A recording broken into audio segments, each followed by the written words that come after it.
Hello friend, welcome back to my channel Asha kitchen অফিসিয়ালে তোমাদের সবাইকে স্বাগত। আজকে আমার রেসিপি তিল ফলসি। এই তিল ফলসিটা অমাবস্যার সময় খায়, এটা অনেক পুরনো রেসিপি, তাই তোমাদের সঙ্গে শেয়ার করব। তো চলো ভিডিওটা স্কিপ না করে প্রথম থেকে শেষ পর্যন্ত দেখতে থাকো।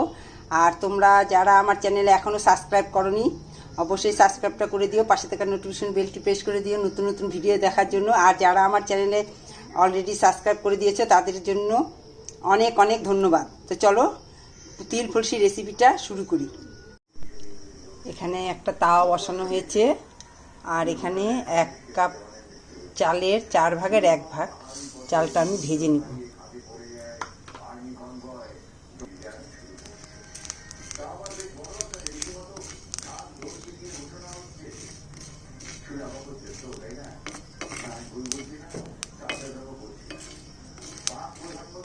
এটা কিন্তু সিদ্ধ চাল,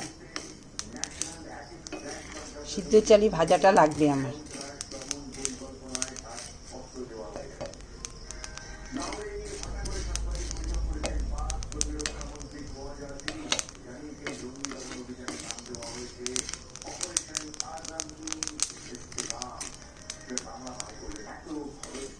চাল ভাজা হয়ে গেছে, চাল ভাজাটা নামিয়ে নিচ্ছি। তাওয়াটা গরম আছে আর তিলটা আমার ভাজা, কিন্তু তিলটা আমি তবু একটু গরম করে নিচ্ছি। এই চাল ভাজা মিক্সিতে গুঁড়ো করে নিচ্ছি, গুঁড়ো হয়ে গেছে। তিলটাকেও মিক্সিতে পেস্ট করে নিচ্ছি, গুঁড়ো করে নিচ্ছি। খুব সুন্দর গন্ধ ভাজা তিলের, ভাজা তিলের গুঁড়ো হয়ে গেছে। ফ্রাই প্যান তো গরম হয়ে গেছে, আমি একটু জল দিয়ে নিলাম, কড়াতে একটু জল দিয়ে নিলাম। আর আমি দুধটা আগেই জাল করে ঘন করে রেখেছি, কারণ জাল করে অনেকটা সময় লেগে যাবে, ভিডিওটা অনেক বড় হয়ে যাবে, তাই আমি ঘন দুধ ঢেলে দিলাম।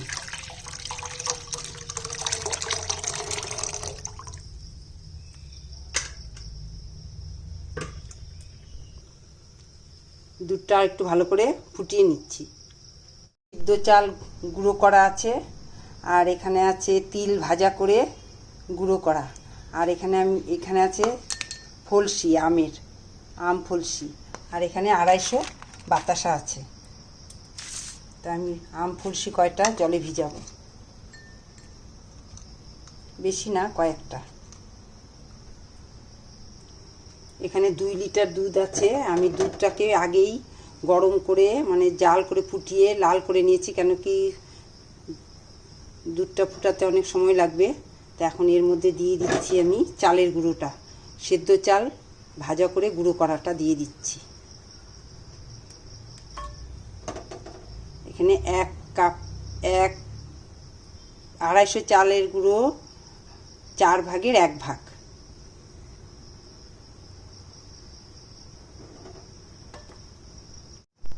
অনেকটা ঘন হয়ে গেছে, আমি এখন বাতাসা দিয়ে দিচ্ছি। তোমরা চাইলে চিনিও দিতে পারো, আমার বাতাসা আছে আমি তাই বাতাসাটা দিচ্ছি। এখানে 250 বাতাসা আছে, আমি চিনি অল্প সামান্য দিব, কিন্তু বাতাসাটা আমি দিচ্ছি। যদি কারো বাতাসা না থাকে বা পছন্দ না, তাহলে তারা চিনি দিতে পারো, আর একটু ঘন হবে। এবার দিয়ে দিচ্ছি তিল ভাজা তিলটা।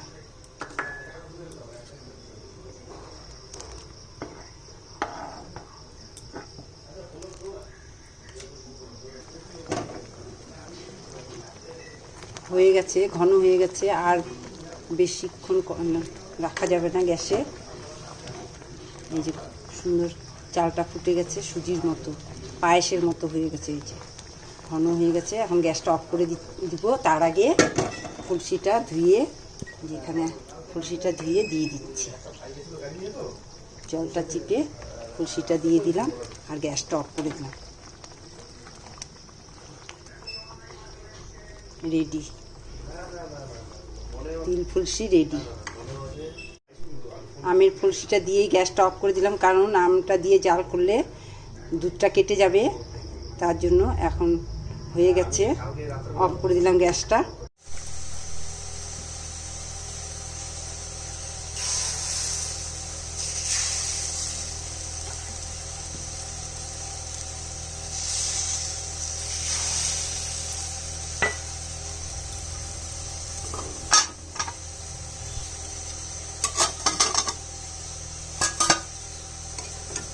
সব কটা পিঠা হয়ে গেছে।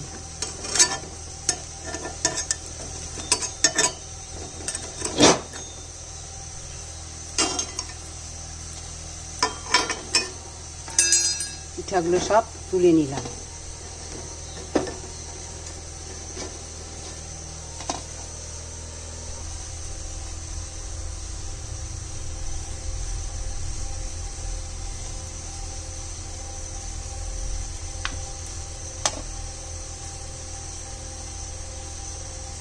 এইভাবে খেতে হয়। আমার তিল ফুলসি রান্না কমপ্লিট। স্বাদের সাথে সাদা পিঠার সঙ্গে এই তিল ফুলসিটা খেতে হয়, খেতে খুবই টেস্টি হয়। আপনারা বানিয়ে খাবেন আর অবশ্যই জানাবেন কেমন হলো। তা আজকের মতো রান্না আমার এখানেই কমপ্লিট। টাটা।